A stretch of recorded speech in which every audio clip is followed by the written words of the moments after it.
If GZERO were a Broadway show, and I know sometimes you think it is, it would be time for the jaw-dropping, show-stopping, really, really big number. And how about 300 trillion? There you go. As of this year, the world is 300 trillion in debt. That's an average of 37,500 for every person on the planet, 75,000 for a couple, 150,000 for a family of four. Don't worry, you can just Venmo us later. How did this happen, you might be asking? Well, for starters, loans were really cheap for a very long time. Following the 2008 financial crisis, the Federal Reserve slashed already low interest rates to basically zero. What followed was an explosion of borrowing globally. In 2007, public debt stood at about 70% of the world's GDP. By 2020, that was 124%.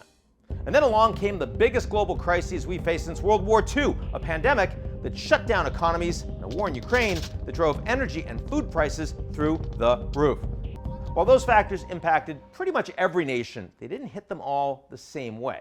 The United States and the European Union, for example, pumped trillions of stimulus dollars into their economies to keep them afloat. But poor nations basically kept borrowing money they couldn't afford to pay back. And right now, 60% of low-income countries are in debt distress or dangerously close to it. Rising interest rates and still high inflation means it's even more expensive to pay down those bills. The poorest countries are paying an average of 16% of their revenues to service those loans. Pakistan, 47%. Sri Lanka, it's 75%. In other words, Sri Lanka is basically out of business. When that much cash flies out the door just to pay interest fees, critical programs for public health, education, development grind to a halt. In an op-ed published back in April, Mia Mottley, she's Prime Minister of Barbados, called on the world's wealthiest nations to live up to neglected pledges of 0.7% of their GDPs for foreign aid and $100 billion for climate action in developing nations.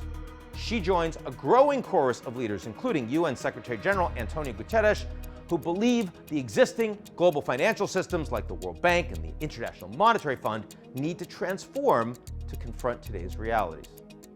New lending practices and policies are needed to ensure developing nations stay exactly that, developing, and not continue the slide into poverty, hunger, and further inequality that we have seen over the past 3 years.